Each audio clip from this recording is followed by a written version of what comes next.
Welcome back, everyone. Ready for another deep dive. Always. Today, we're tackling a really fascinating one.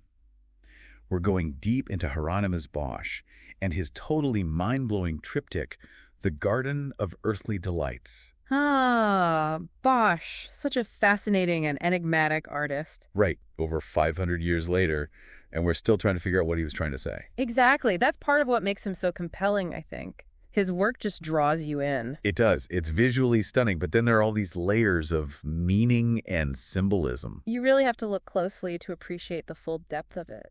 Well, that's what we're here to do today. Unlock some of those secrets and hopefully understand why this masterpiece still resonates with us today. It's a trip, that's for sure. Okay, so to understand the Garden of Earthly Delights, I think we need to start with Bosch himself. He was born in the Netherlands around 1450, right? Yeah, in a town called Hertogenbosch, actually, hence the name. Oh, that's right. I always forget that. So he comes from a family of painters, becomes pretty famous in his own right, but he was also a pretty devout guy, right? A member of this religious group. The Brotherhood of Our Lady. Right. Which is kind of interesting when you think about the content of his paintings. Well, it was a very different time, We're talking about the late Middle Ages, a time of great religious fervor.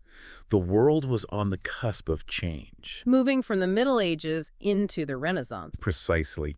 And people were grappling with all sorts of anxieties about sin, the Inquisition, and the possibility of eternal damnation. So while he was devout, he was also living in a world that was pretty obsessed with sin and salvation. Absolutely. And I think that tension is reflected in his work. Definitely. It's like this push and pull between pleasure and morality. And you see that playing out in the Garden of Earthly Delights in a really dramatic way. Yeah, for sure. It's a very complex work with all these layers of meaning. Okay, so let's dive into the details. We know he was a master of oil painting and loved to use vibrant colors. But why all the bizarre creatures and the fantastical elements? What's that about? Well, Bosch was a master of symbolism. He used those elements to represent different ideas and concepts, often drawn from religious and moral teachings. But there's also this element of just pure imagination. He wasn't afraid to get a little weird. Not at all. And that's what makes his work so unique and captivating. He was really a precursor to surrealism, exploring the subconscious centuries before the movement even existed. Mind-blowing. He was so ahead of his time. Okay, so let's talk about the structure of the Garden of Earthly Delights. It's a triptych, right? Yeah, 3 panels hinged together. And it's supposed to be viewed as this journey, starting with creation. The left panel is paradise, or the Garden of Eden, as most people know it. Right. At first glance, it seems like a pretty straightforward depiction of the biblical scene. You've got God presenting Eve to Adam, all these exotic animals and lush vegetation. Seems peaceful enough. It does, doesn't it? But if you look closer, you start to notice some unsettling details. Yeah, like that lion attacking a deer. Exactly. It's like Bosch is hinting that even in paradise, there's this element of danger, of potential for things to go wrong. And the serpent coiled around the tree of knowledge. Right. That's a pretty clear symbol of temptation. Even in this pristine setting, there's this foreshadowing of the fall. Wow. Okay, so even in paradise, Bosch is already introducing these ideas of duality, of good and evil. Absolutely. It's like he's setting the stage for what's to come. And those themes become even more pronounced as we move to the central panel. The Garden of Earthly Delights. Now things are getting interesting. This one's a bit harder to decipher. Yeah, it's definitely the most debated and analyzed panel of the triptych. I mean, it's just so vibrant and full of life, but there's also this sense of uneasiness, like something isn't quite right. So what's going on here? What's Bosch trying to show us? Well, you've got hundreds of nude figures engaged in all sorts of, let's just say, activities. A lot of activities are going on. There are giant fruits everywhere, these strange structures, and fantastical creatures that seem to have come straight out of a dream or a nightmare, depending on your perspective. Right. It's a lot to take in. So how do we interpret all of this? That's the million-dollar question, and there's no easy answer. Some scholars see it as a warning against the dangers of lust and excess. A cautionary tale. Exactly. But others interpret it as a celebration of innocence, a kind of pre-fall utopia. So it's open to interpretation. Very much so. And that's part of what makes Bosch so fascinating. He doesn't give us easy answers. He wants us to think for ourselves, to grapple with the complexities of human nature. And those complexities definitely come through in the Garden of Earthly Delights. Oh, yeah. And we haven't even gotten to the hell panel yet. I know, that one's really intense. Yeah. But we'll save that for next time. Sounds like a plan. We've got a lot more to unpack. All right, so last time we left off with the central panel of the Garden of Earthly Delights and all the questions it raises. Yeah, it's definitely the panel that gets people talking. I have to admit, some of the imagery is a bit much for me. All those strange creatures and the weird eroticism. It's just a lot to take in. It's definitely not your typical Renaissance artwork. Remember, Bosch was painting in a time when anxieties about sin and damnation were very real. He was holding up a mirror to society, reflecting its desires and its fears. It's like he's saying, hey, take a look at yourselves. Are you sure you're on the right path? Exactly. He's challenging us to confront our own desires and the potential consequences of indulging in them. And then there's the right panel, hell. This one's even more intense. Yes. The right panel is Bosch's vision of hell, and it's truly nightmarish. It depicts sinners being tortured by demons and grotesque machines. It's a world of chaos and suffering, a stark contrast to the beauty and harmony of paradise. Yeah, you definitely don't want to end up there. Not if you can help it. I'm particularly struck by the tree man figure in the hell panel. He's got this hollow torso with more creatures inside, and his head is like a broken eggshell. What's the meaning behind this bizarre image? The tree man is one of the most iconic and debated figures in the entire triptych. Some scholars believe he represents the consequences of sin, the hollowing out of the soul, or even the corruption of nature itself. Others see him as a symbol of despair or hopelessness. It's a really disturbing image, that's for sure. It is. It's meant to be. Bosch wanted to shock his viewers to make them confront the reality of hell and the consequences of their actions. And some scholars even suggest it could be a self-portrait of Bosch. That's right. Some believe the tree man is Bosch's way of inserting himself into his own vision of hell. It's a fascinating idea, and it adds another layer of complexity to the interpretation. So is he saying he's also a sinner, or is it more of a commentary on the hypocrisy of the church? It's hard to say for sure, but it definitely raises questions about Bosch's own beliefs and his relationship with the religious institutions of his time. Another thing that stands out to me is all the musical instruments in the painting. There are instruments in the central panel, but even more in hell. Why is music such a prominent motif? Bosch uses musical instruments in a very deliberate way. You'll notice they appear throughout the triptych, but their meaning shifts depending on the context. In the central panel, they often accompany scenes of pleasure and revelry, perhaps suggesting that even music can be a form of temptation or distraction. Okay, so music can be fun, but it can also lead you astray. Exactly. But in hell, the musical instruments become instruments of torture, used to inflict pain and suffering.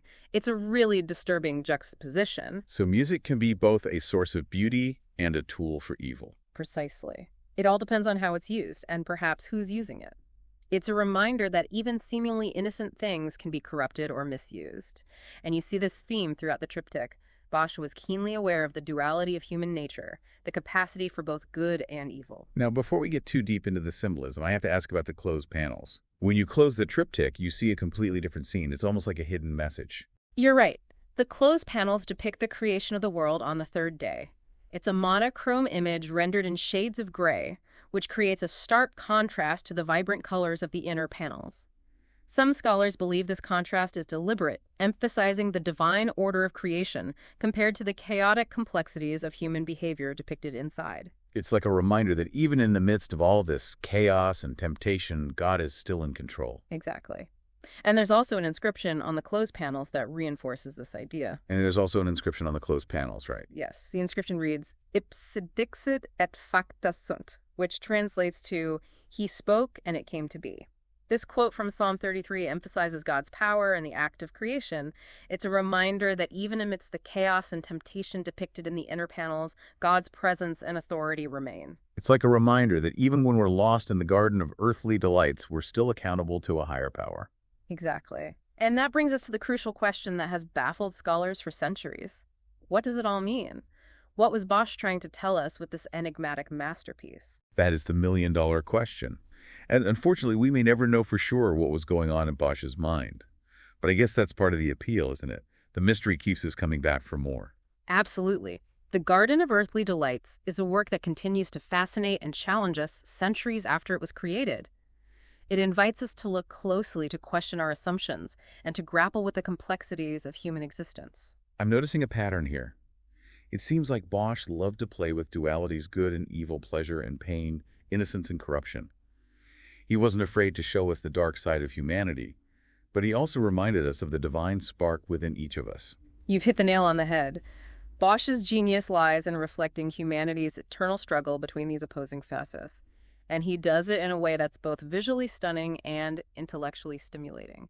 So even though we might not have all the answers, we can still appreciate the journey, the exploration of these profound questions. It's like Bosch is inviting us to join him in this never-ending dance between the sacred and the profane. That's a beautiful way to put it. And it speaks to the enduring power of his art. It transcends time and culture, prompting us to confront the same fundamental questions that have haunted humanity for centuries. But before we wrap up this deep dive, I want to touch on one more thing. We've talked a lot about the historical and religious context of Bosch's work. But how does this 500-year-old painting resonate with us today? What can we learn from it in the 21st century? Yeah, it really makes you think. It does. And that's why the Garden of Earthly Delights is still so relevant today. Even though it was painted over 500 years ago, it speaks to something timeless about the human experience. So we've got these universal themes: temptation, pleasure, sin, judgment. Exactly. And those are things we still grapple with today, even if the context has changed. Right, like we might not be worried about the Inquisition anymore, but we've got our own modern-day anxieties. Oh, absolutely. Think about the constant pressure to succeed, the fear of missing out, the anxieties around technology and social media. It's like we've created our own digital garden of earthly delights. And it comes with its own set of temptations and pitfalls. So if Bosch were alive today, what do you think he'd be painting? Oh, that's a great question. I bet he'd have a field day with all the material we're providing him. Maybe he'd paint a panel depicting the chaos of the internet with everyone lost in their own little screens. Or a modern-day hell panel filled with influencers and reality TV stars. Now that's an image. But seriously, I think Bosch would be drawn to the same themes he explored in his own time. The duality of human nature, the struggle between good and evil, the allure of pleasure and the consequences of excess. And the ways in which technology amplifies all of those things. Exactly. It's like we've taken Bosch's themes and put them on steroids. Which is a little scary when you think about it. It can be, but it's also a reminder that these are timeless issues that humanity has always grappled with. And that art can help us understand them better. Absolutely. By looking at Bosch's work, we can gain insights into our own lives and the challenges we face. So even though his paintings can be pretty disturbing, there's also this element of hope. I think so, because they remind us that we're not alone in these struggles, and that by confronting them through art, we can start to find a way forward. I also wanted to ask about Bosch's influence on later artists. We've mentioned surrealism, but are there other examples? Oh, tons. Bosch's work has had a huge impact on art history.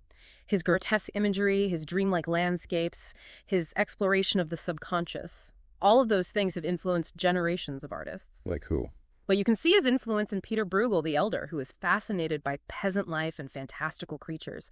And in the 20th century, artists like Salvador Dali and René Magritte drew inspiration from Bosch's surrealist tendencies. It's amazing to think that a painter from the 15th century is still influencing artists today. It is. It speaks to the power of his vision and the universality of his themes. So what do you hope listeners take away from this deep dive? I hope they come away with a deeper appreciation for Bosch's work and the richness of its symbolism, but I also hope it inspires them to look at the world around them with fresh eyes, to question their assumptions and to be open to new interpretations. To think critically and to engage with art in a meaningful way. Exactly.